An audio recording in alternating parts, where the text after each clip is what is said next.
Hillary Clinton's dream of becoming the first female president is looking less and less likely, at least this time around. Now, was her campaign hurt by the fact that she is a woman?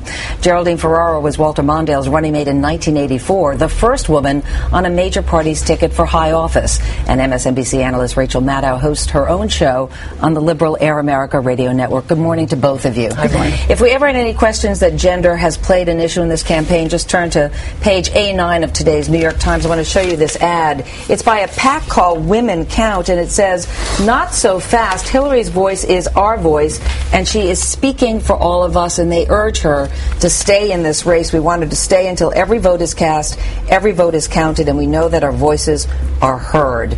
Jerry, you are a supporter of Hillary Clinton. Absolutely. She says she is fighting to really tear down the highest and hardest glass ceiling in politics. If she fails, and the numbers right now are against her, can she blame that loss at all on gender?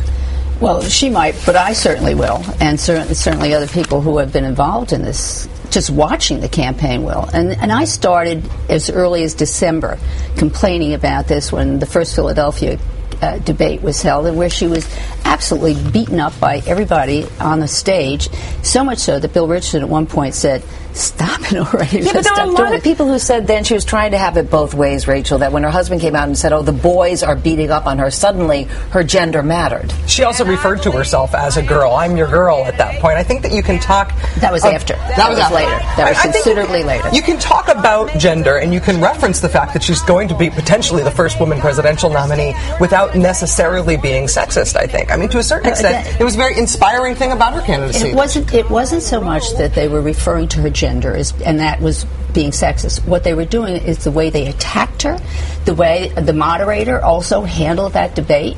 I mean, it went on for 2 hours, and Barack Obama, as a matter of fact, afterwards said, "Well, you know, I was in a debate and I was attacked for 15 minutes and I didn't bring up how I looked." Well, I assume he wasn't referring to the fact that he is a male, tall, very handsome, and young. I assume he was discussing his color. I responded with, typical male, doesn't know the difference between 15 minutes and 2 hours. And she was beaten up for 2 hours. But I continued that all along. The New York Times ran a story right after that where I complained.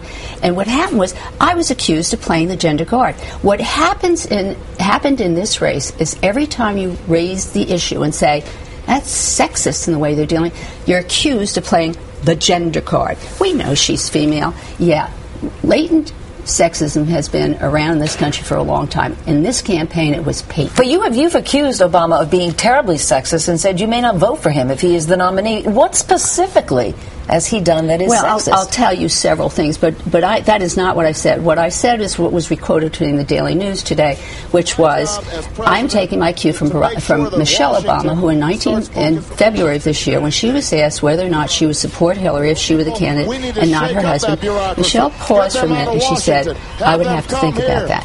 Now, to be quite frank, Meredith, if I've gone through a series of months watching this thing, if I chose Hillary as my candidate in June of last year, July, against other people that I thought were equally as competent, namely Chris Dodd, Joe Biden, Bill Richardson, and John Edwards, if I chose her because she could run the country in any way the same as they could, and then, gee, isn't that terrific that she's a woman too, and she'll make a difference for women and children in this country, you know, that's not a sexist way of approaching this campaign.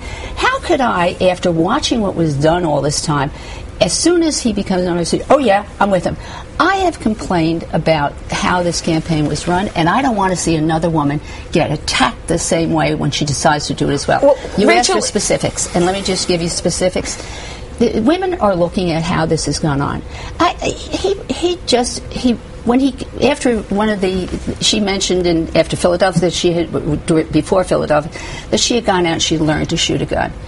He kind of ridiculed her. Who does she think? Like a stand-up comedian walking up and down with the mic in his hand. Who does she think she is, Annie Oakley? And then when something else was said about the campaign, this thing, flicking it off, diminishing her. I mean, sorry, that's not done. Rachel, and women don't like that. Is he in trouble with women voters? People who feel this was our time and it was taken from us. Are they going to blame Barack Obama? I think some will. I mean, when you cite those examples, I didn't see either of those examples as sexist. I saw this as him referencing a hip-hop video where Jay-Z does that. That's generational. She's had a problem with women. I mean, I don't see this hip-hop stuff. Maybe that's cool, and maybe that's why a lot of people are voting for. But I didn't see that. Well, maybe it's I think that's important, that our perception is different, that both of us, as women looking at the Democratic candidates, seeing that treatment differently, depending on our own lens. I gotta also tell you, my husband will sometimes look at this thing, and if he says something, he'll go, and because it offended him as well. You know, when race became a big issue in this campaign, right after Reverend Wright's comments, Barack Obama gave a public, really a national address, and he dealt with it, you know, head on. Now, should she have done the same thing with gender? I would have loved to have seen it. He did not deal with it head on. And Meredith, there is a real difference in this country. It is not okay to be racist. It is just not.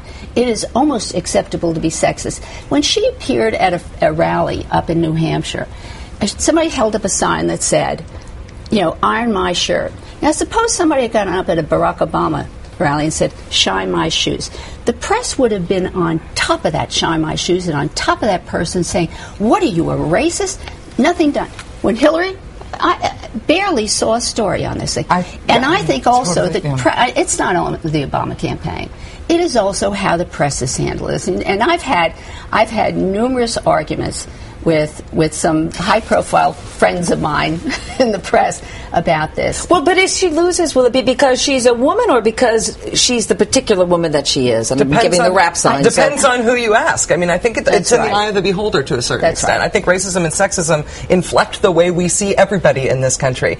Putting a poli-sci quantitative assessment on whether that's the reason why this ended this way, we'll never know. But after we have to go. I'm sorry, but this conversation will not end. Long after the election, it will continue. Women, it's also the white voters, the middle class, the people in the hardworking blue-collar workers that are looking at this as well. So. Geraldine Ferraro, thanks for coming in. Rachel Maddow, as always, thank you. Thanks for